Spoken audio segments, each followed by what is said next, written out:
Romania के एक पुराने मठ में 1952 में हुई एक रहस्यमयी आत्महत्या ने चर्च को झकझोर कर रख दिया था।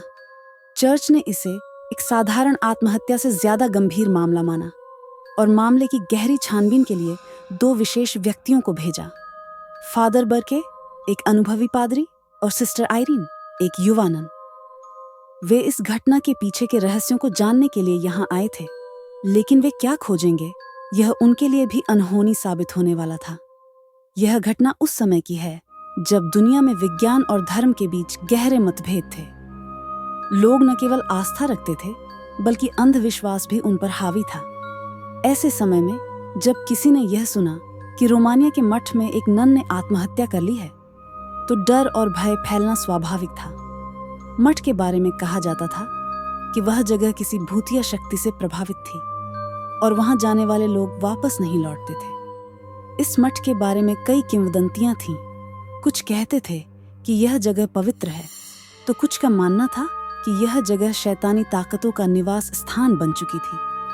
फादर बर्के और सिस्टर आइरीन ने अपने मिशन की शुरुआत एक छोटे से गांव से की, जहां उन्होंने मठ के बारे में जानकारी हासिल की। गांव के लोग मठ का नाम सुनते ही डर से कांप उठते थे और अधिकांश लोग यह मानते थे कि मठ में अंधेरे शक्तियां हैं। वे बताते थे कि मठ के आसपास कोई भी एकत्रित नहीं होता था, क्योंकि कोई नहीं चाहता था कि वह उस खौफनाक जगह से जुड़ा हो। यह सब बातें और रहस्यमयी घटनाएं इस जगह के बारे में उभर रही थीं, लेकिन फादर बर्के और सिस्टर आइरीन इस सब से अनजान थे और उन्हें केवल सच का पता लगाना था। फ्रेंची नाम का एक व्यक्ति जो मठ के पास खेतों में काम करता था, उन्हें मठ तक पहुंचाने के लिए राजी हो गया। फ्रेंची ने बताया कि वह मठ में आत्महत्या करने वाली नन को जानता था और उसे उस समय कुछ अजीब घटनाओं का सामना करना पड़ा था। जैसे ही वे मठ के पास पहुंचे, एक घना अंधेरा और सन्नाटा चारों ओर पसरा हुआ था। मठ का द्वार टूट चुका था और अंदर की दीवारें अपनी पुरानी स्थिति को खो चुकी थीं। ये वह जगह थी जहां न केवल समय ने अपनी गति खो दी थी, बल्कि दुनिया की सारी अच्छाइयां भी नष्ट हो चुकी थीं। मठ में कदम रखते ही फादर बर्के और सिस्टर आइरीन को ऐसा लगा जैसे वे किसी और ही दुनिया में पहुंच गए हों। मठ के अंदर एक अस्वाभाविक ठंड थी और हवा में कुछ खौफनाक सा था। दीवारों पर जंग लगे क्रॉस और मठ के अंदर का शांति का आभास असमंजस पैदा कर रहा था। किसी प्रकार की चेतावनी मिल रही थी कि यहाँ कुछ सही नहीं है। दोनों ने पाया कि मठ के भीतर जो नन थीं, उन्होंने रात में प्रार्थनाओं का पालन करना शुरू कर दिया था, ताकि शैतानी ताकतें उनकी आत्माओं को अपनी पकड़ में न ले सकें। यह साफ था कि मठ में कोई न कोई अंधेरे ताकतें जरूर थीं।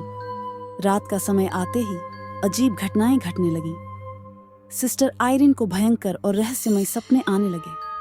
वह देखती कि वह मठ के नीचे एक अंधेरी गुफा में खड़ी थी और वहां कुछ गहरे और भयंकर रहस्य छुपे हुए थे।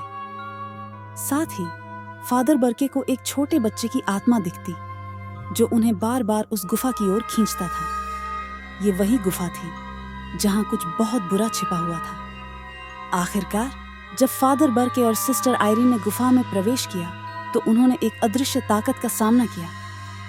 वहां उन्हें पता चला कि इस गुफा में एक प्राचीन राक्षसी आत्मा वेलक कैद है।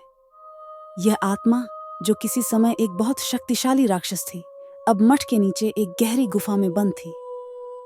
वह आत्मा अब मठ के अंधेरे में अपनी शक्ति जुटा रही थी, ताकि एक दिन वह पूरी दुनिया को अपनी पकड़ में कर सके।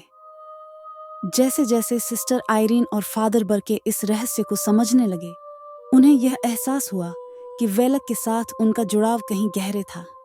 सिस्टर आइरीन को यह समझने में देर नहीं लगी कि वह स्वयं इस मठ से जुड़ी हुई हैं और यह राक्षसी आत्मा वेलक उनकी आत्मा को अपनी शक्ति में बदलने की कोशिश कर रही है। यह बहुत डरावना था, क्योंकि अब सिस्टर आइरीन को यह समझने में देर नहीं लगी कि वह मठ में क्यों आई थी। क्या वह इस आत्मा को रोकने का रास्ता खोज सकती थी, या क्या वह खुद ही वेलक की शक्तियों का शिकार हो जाएंगी? आखिरकार फादर बर्के और सिस्टर आइरीन ने एक योजना बनाई। वे वेलक को रोकने के लिए हर उपाय का सहारा लेने लगे। पवित्र जल, क्रॉस, प्रार्थनाएं और आस्था का हर आयाम इस लड़ाई में झोंका गया। लेकिन वेलक इतना शक्तिशाली था कि वह उनकी सारी कोशिशों को नाकाम कर देता था। उनका हर प्रयास विफल हो रहा था और वह महसूस कर रहे थे कि वे सिर्फ खेल की शिकार बन रहे थे। लेकिन एक दिन सिस्टर आयरीन ने साहस जुटाकर वेलक का सामना किया। उसने अपनी आस्था और साहस के बल पर वेलक को गुफा में बंद करने का उपाय ढूंढा। यह आसान नहीं था, लेकिन वह अपनी पूरी शक्ति लगा देती है और अंततः वेलक को हराने में सफल होती है। उसने गुफा का दरवाजा बंद कर दिया और वेलक को अंदर ही कैद कर लिया। यह एक ऐतिहासिक जीत थी जो किसी भी इंसान के लिए असंभव लग रही थी।